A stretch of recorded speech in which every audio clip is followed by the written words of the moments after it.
Hi, this is Beth Overhow for Central Kentucky Television. I'm here in Lebanon, Kentucky to cover the second day of events for the Ham Days festivities. Behind me on Main Street, you will see many people already lining the streets to view cars set up for the annual car show. All makes and models of cars are here in the show, maybe one of the largest in Central Kentucky. We'll take a trip down Main Street to get a closer view at these cars. Other festivities going on today include the second day of the annual ham breakfast. There's a pedal pool, hay bale toss, live music on the streets, and a lot of fun and activities for everyone in the family. The first car in a line of many cars is a older Ford. It is for sale, which is another way to use a car show, I guess, is to display some of your cars that are for sale. Across the street, you'll see trucks. People just enjoying the company of their friends and family.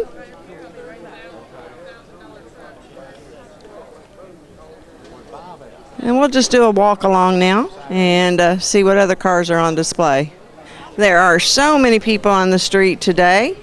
It's a little hard to see the cars, but I see a Chevrolet and a Bel Air. Looks like a Mustang down that way.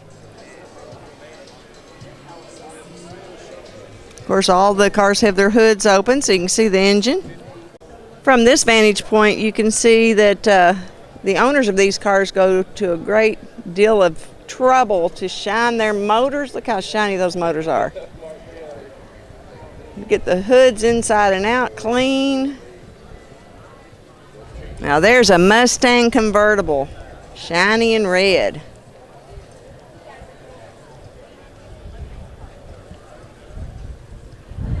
All kinds of sports cars. You name it, that car is probably somewhere here on the street in Lebanon. Did I mention the variety of colors you will find in these cars? We've got everything from red, orange, yellow, blue, green. Haven't seen purple yet, but I wouldn't be surprised if I came across that one too. And then of course we have vintage cars, antique cars, all makes and models. Some of these cars even have special paint jobs, as you can see on this car and the one beside it. You can barely see the one beside it. I'm trying to zoom in. There we are. That took some work. Hi, this is Beth Overhow from Central Kentucky, here again in Marion County for the Ham Days Car Show. And I'm here with Jan Rayleigh. How you doing today, Jan? I'm fine. Now, Jan, do you have a car in the show today? Ma'am, I got a 1969 Z28 Camaro. 1969 Z28 Camaro that I've had for about 7-8 years. 7-8 years. When you got it, was it in the shape it's in now? No, ma'am, I had to redo it all. Start to scratch, you know? Just about start to scratch. Whoa, and that includes the engine, the body, the upholstery. Just about everything. How long did it take to fix this car? Most time about a year. About a year. And how many other cars have you had through the years? Probably anyway 30 to 50. Oh my goodness, It's really a hobby for you. Yeah, buy and sell and trade. And so do you know most of the people or many of the people here today? I probably know 40 or 50 of them. And how many would you guess are here? Probably 100, at least 100. It's a big show, isn't it? Pretty good show. And of those 40 or 50, are they typical? Is it typical that they would buy, trade, sell, fix up? Is that how the hobby works? That's the way most of it works. Most of these guys are probably sell, but it'll be a high price most of the time. If you wanted to get into this work, what kind of knowledge should you have before you even think about starting? Well, you got to know how much every little piece costs to go on them.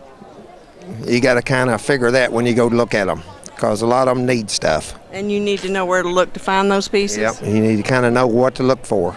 Is it getting harder and harder to find parts for older cars?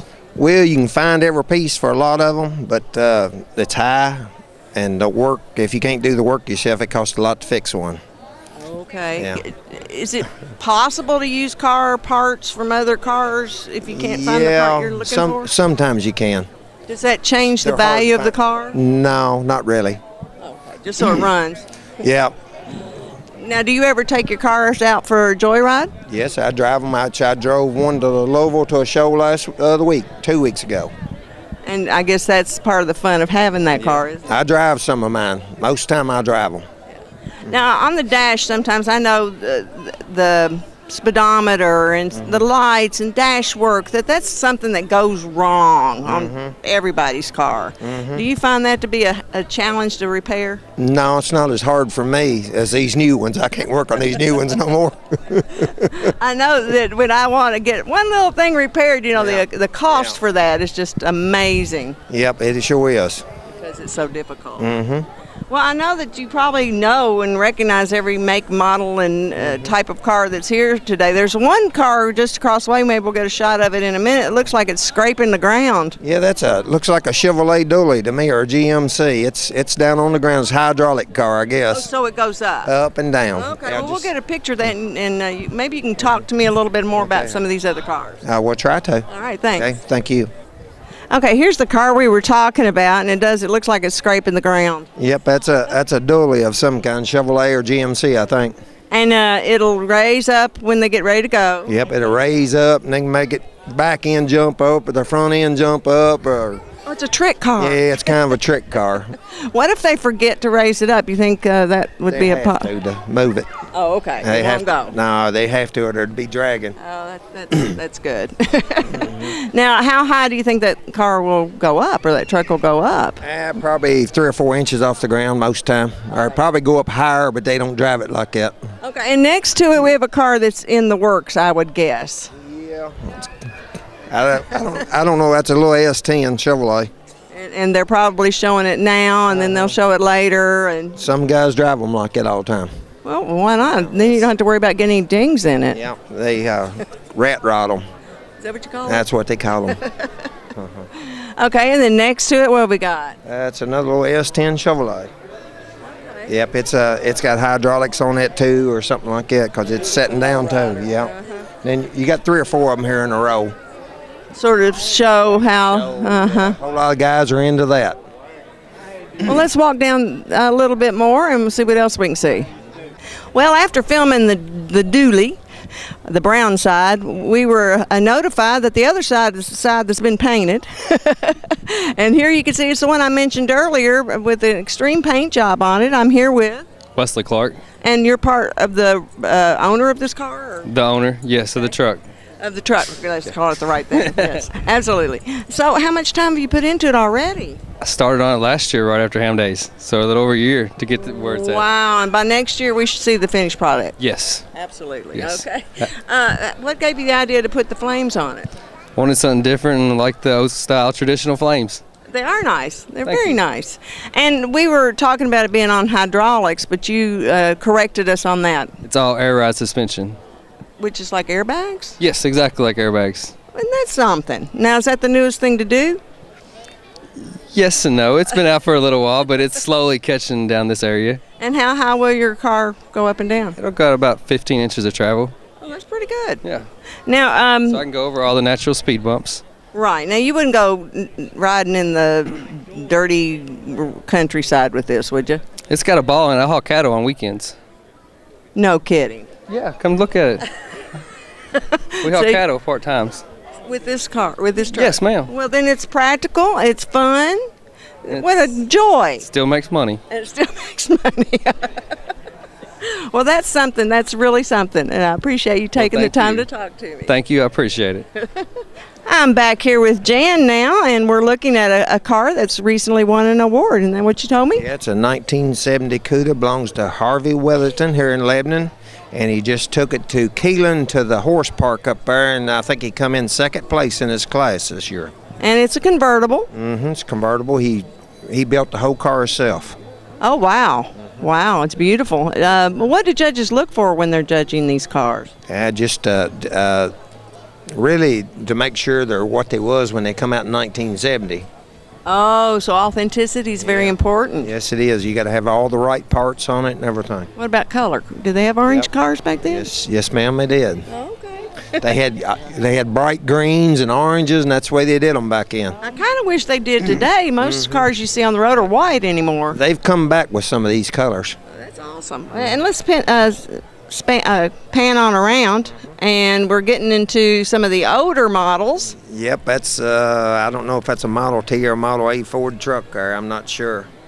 And then next to That's it, a little rat rod roadster. now, I'd like to have one of those. Yep, that's a nice little car. And then you got a GTO. That's probably an 06 or 8 GTO there. The cars just go on. 2 more blocks. I'm going to Yep. pan on around to this side real quick. You got a yellow 58 Chevrolet truck and another old coupe here and a 69 Chevelle Super Sport. And earlier I was saying how there was a car of every color here, and I didn't think there was purple. Yep, there's purple. I was wrong. There's a purple car. That looks like a 32 or something. What make is it? There. I don't know for sure. I'm wanting to say it's a Chevrolet, but I'm not sure. Now, what's the oldest car you've got or have worked on? Oldest car I've worked on is something like that old coupe or roadster or something. I'd have a hard time getting rid of a car like that. That would be just too much fun to have. Yeah, it would be. Now, once they're all fixed up, do they run as good as modern day cars, and are they as comfortable? Well, not quite. When I sell one, I tell them it's not like their new car they're driving. They're old cars. Some of them have the newer things like air conditioning, disc brakes, and all, but they're still an old car. Well, thank you so much for sharing some of your time with me. I would have run out of things to say. I needed an expert. Everybody needs to come to one. They do. It's a lot of fun. It is. Thank you. Thank you.